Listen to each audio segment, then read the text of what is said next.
저 여러분들 뭐 신문 보셔서 아시겠지만 비행 금지 구역이라고 정했습니다. No fly zone, 비행 금지 구역.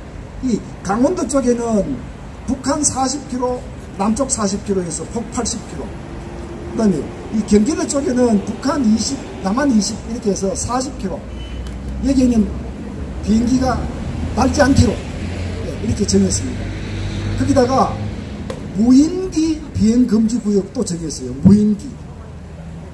무인기라는 게 뭔지 아시죠? 사람 타지 않고 이렇게 앉아서 이렇게 짱짱짱 이렇게 하면 쫙 날리고, 그 무인기가 카메라 싣고 다니면서 막 정찰도 하고 뭐 하는 겁니다.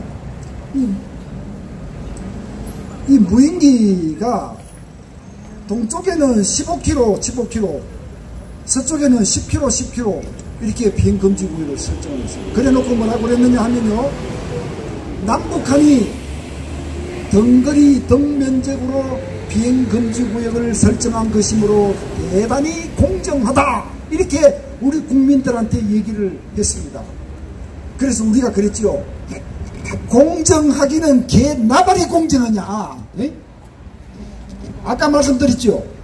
북한은 대한민국을 공격하는 공자의 입장이 있고, 대한민국은 북한의 공격을 경계하고 막아내는 방자의 입장에서 살고 있는 겁니다. 그렇다면 우리는 북한군의 동향을 감시 정찰해야 돼요. 끊임없이 해야 돼요. 북한은 대한민국 한국군의 동향을 감시 정찰할 필요가 없습니다. 시민의 집에는 CCTV를 달아야 되지만 강도의 집에는 CCTV가 필요 없습니다. 맞죠? 예. 너무나 맞는 말씀을 이렇게 계속하고 있는 겁니다. 제가 지금. 예. 자, 그런데 이걸 비행 금지 구역을 또 정해버렸어요. 그러니까 지금까지 우리 공군은 거기다가 금강기 백두기를 띄웠습니다. 금강기 백두기. 금강기 백두기가 뭐냐?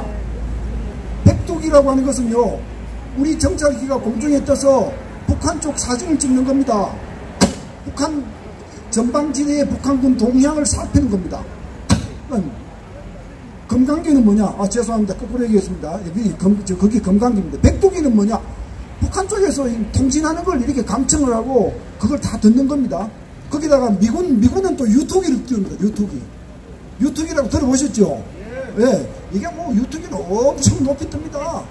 10km, 20km 이렇게 정말로 새카맣게 높이 떠서 북한을 촬영을 하는데, 고도가 높으니까 평양 근처까지 사진을 찍습니다.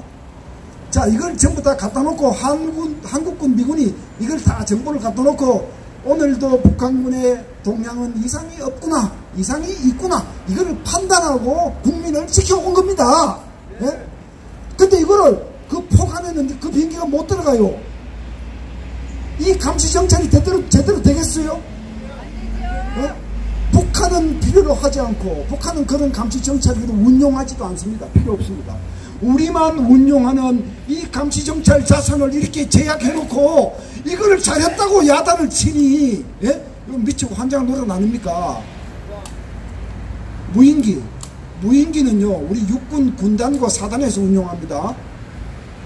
군단도 무인기를 운용하고 사단도 무인기를 운용하는데, 이건요 아주 가까운 거리를 보죠. 전방지역 가까운 거리를 봅니다. 이 무인기들이 있기 때문에 북한이 야포를 어디에다가 배치했다, 어디로 옮겼다, 방사포 기지가 문이 열렸다 닫혔다, 이거 다 보고 있는 겁니다. 예? 근데 그 5km, 10km까지 못 들어가기 뒤로 나오면 그만큼 잘 못 보는 것이고, 봐도 더 높이 떠야 되고, 더 높이 뜨면 똑똑하게 안 보이는 겁니다. 예? 오늘 신문에 났죠? 합참이 실토했죠? 지금까지 우리 무인기들이 900개가 넘는 표적들을 식별하고 있었다. 그런데 9.19 군사합의 이후에는 600여 개밖에 식별을 못하고 있다. 보셨죠? 이게 지금 문제가 없는 겁니까? 우리가 감시정찰 하는 거는요, 북한을 쳐들어가기 위해서 하는 게 아닙니다. 북한군이 이상한 동태를 보이면, 만약에 북한의 야포가 서울을 향해서 불을 뿜으면 빨리 그것을 식별해서 반격해서 부셔야 되는 것이고, 그런 태세를 확실히 갖추고 있을수록 북한은 우리한테 공격을 하지 못하고 그렇게 해서 평화가 유지되는 겁니다.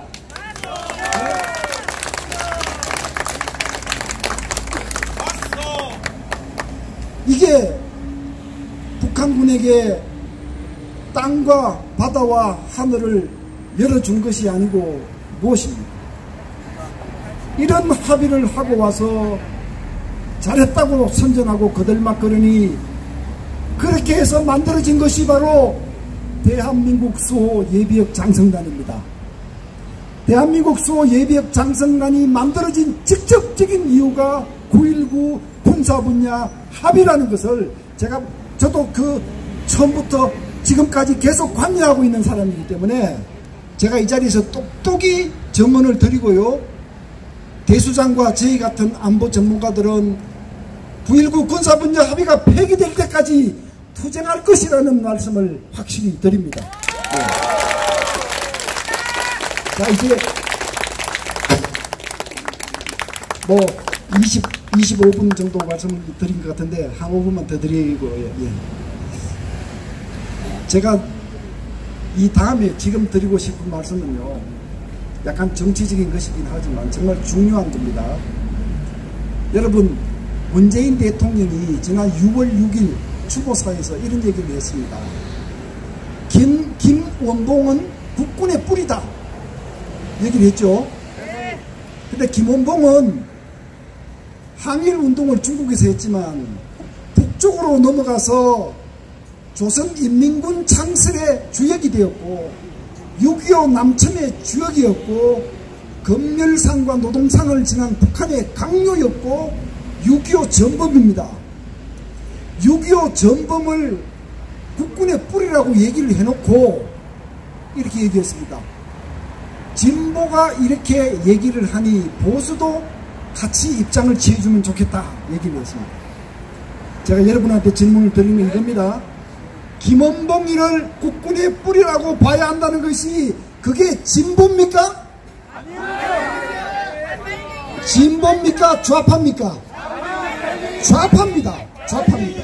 예. 뭐 빨갱이다 같은 얘기죠. 저는 뭐 그래도 이 참 그 품격을 지키느라고 제가 좌파라고 얘기하겠습니다. 예. 지금 대한민국 국민은요, 좌파와 진보를 구분하는 감별사가 되어야 합니다. 좌파와 진보를 구분하지 못하면 희망이 없습니다. 좌파와 진보를 구분하지 못하면 총선에서 이기지도 못하고 이 정부가 계속 안보를 파괴하는 것을 막지도 못합니다. 우리 수많은 젊은이들이 자기가 진보인데 저 사람들도 진보라고 하니까 저 사람하고 나하고 한편인갑다 이렇게 착각하고 선거가 되면 표를 찍어주는 이런 현상을 막지 못하면 우리는 대한민국 안보 파괴를 막을 수가 없습니다.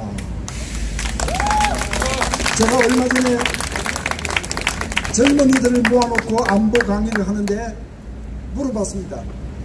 너희들 중에서 진보라고 생각하는 사람 손들어라 하니까 거의 전체가 다 손을 들더라고요. 거의 전체가. 그래서 다시 물었습니다. 너희들 중에서 지금 대한민국의 자유민주주의와 시장경제 체제를 없애고 사회주의 체제로 바꾸기를 원하는 사람 손들어라 하니까 한 사람도 손들지 않아요. 이게 죄 없는 아무 문제 없는 내 국민 내 자식 진보들이 바로 그런 사람들입니다. 이 사람들이 문재인을 찍게 했어야 되겠습니까? 그래서 확실히 구분해야 됩니다. 보수와 진보는 보수라고 하는 사람들과 진보라고 하는 사람들을 구분하는 스펙트럼에서 보수는 과거의 가치와 간섭들을 함부로 버리지 않는 사람들이 보수고요.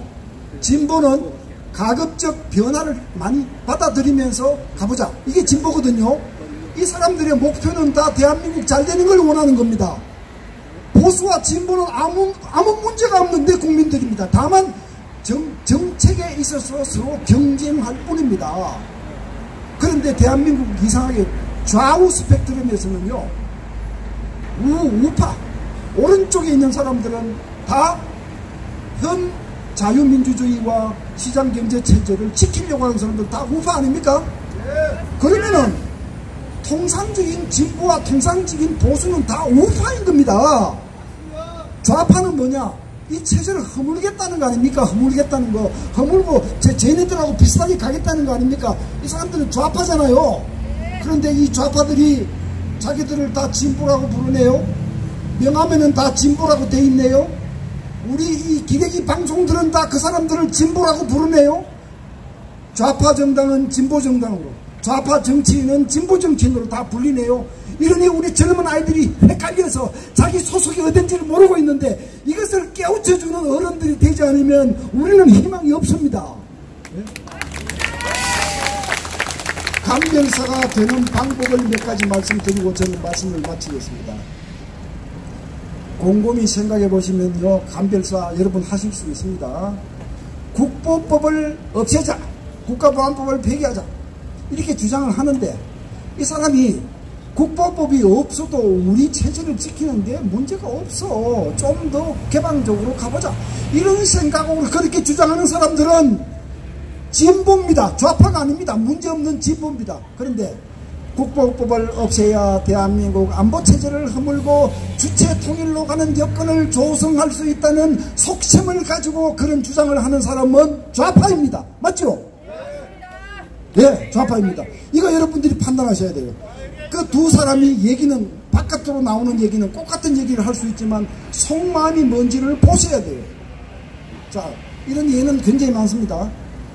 우리가 북한하고 대북 정책을 할 때 대북 정책의 가장 큰 정론이 무엇이라고 생각하십니까? 저는 이게 정론이라고 생각합니다. 우리가 북한하고 화해 협력할 수 있다.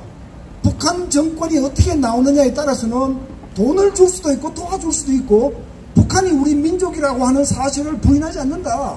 그러나 남북한이 협력하고 상생하는 것과 우리의 안보를 확고하게 지키는 것은 같이 굴러가야 될 두 개의 수레바퀴고 병행해야 될 문제이지 어느 하나를 위해서 하나를 희생시켜서는 안 된다.